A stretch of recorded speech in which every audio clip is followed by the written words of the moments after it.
Bonjour cher public, aujourd'hui nous allons parler d'un sujet qui met tout le monde d'accord, l'humour. Aujourd'hui nous accueillons un homme très spécial de plusieurs talents qui est aspirant humoriste, podcaster et animateur de soirée, Jérémy Hervé tout le monde. J'ai entendu dire que tu avais fait quelques numéros à des soirées du cégep.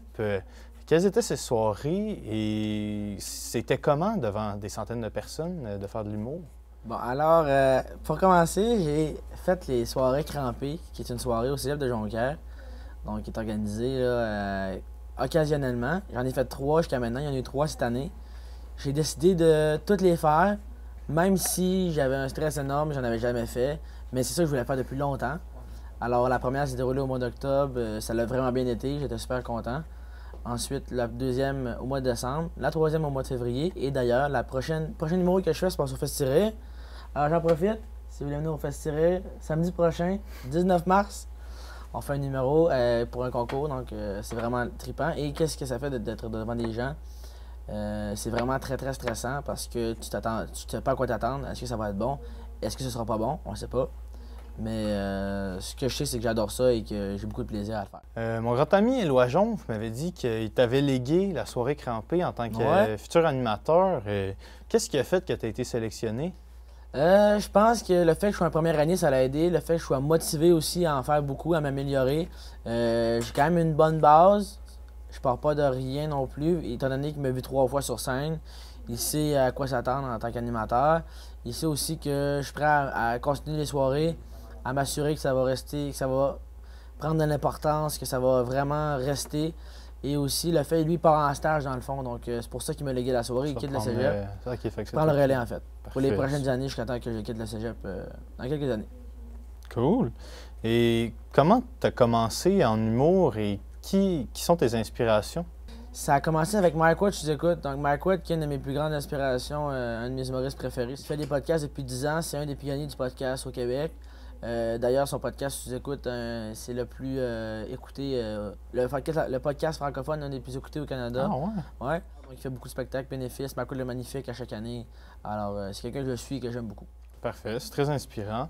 Et dans quelques instants, nous allons parler de son podcast Jérémy Jase. À tout de suite.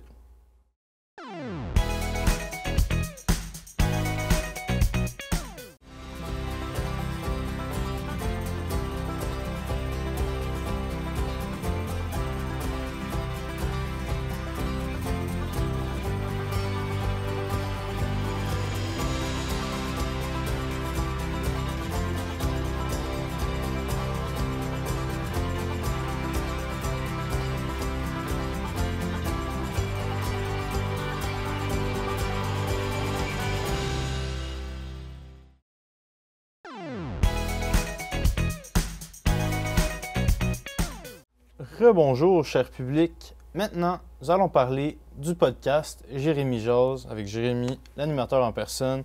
Quel genre d'invité invites-tu et de quel sujet parles-tu en fait?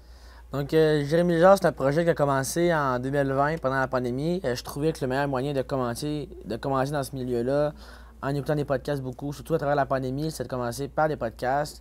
Moi, j'aime beaucoup parler, je suis vraiment curieux aussi. Alors, au début, mon concept, c'était d'inviter des gens de n'importe quel milieu, peu importe sa notoriété, peu importe. Parce qu'il y a beaucoup de gens qui me disent je peux pas venir à ton podcast parce que je trouve pas que j'ai quelque chose d'intéressant. Assez de choses à dire. Exactement. Mais tout le monde peut venir sur mon podcast. Je réussis toujours à trouver un concept le fun. Au début, j'ai demandé aux gens d'arriver avec une expérience qu'ils ont vécue. Mais d'avoir un concept très très précis, ça met beaucoup de limites sur ce que tu peux faire comme contenu, qui tu peux avoir comme invité. Alors j'ai ouvert mes éventails, alors j'ai reçu vraiment une panoplie d'invités. Et là, de pouvoir être en ATM, ça me permet d'avoir des invités avec une certaine notoriété que je suis vraiment content.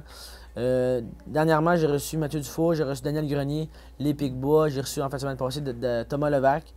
Donc être en ATM, ça apporte un professionnalisme, puis ça apporte aussi des équipements super le fun. C'est vraiment, vraiment technologique que je pourrais pas avoir ailleurs. Que je pourrais avoir ailleurs, mais pour un prix beaucoup plus élevé. Parfait. Et rapidement, très rapidement, qu'est-ce que tu veux pour le futur? Pour le futur, j'espère faire plus de spectacles, plus de numéros, gagner en expérience, faire plus de podcasts. Je me suis d'ailleurs parti une petite chaîne TikTok. Bon, ben Jérémy, je te souhaite d'aller au bout de ta carrière en humour. Merci. Et merci, cher public. C'était les grandes et petites entrevues. À la semaine prochaine.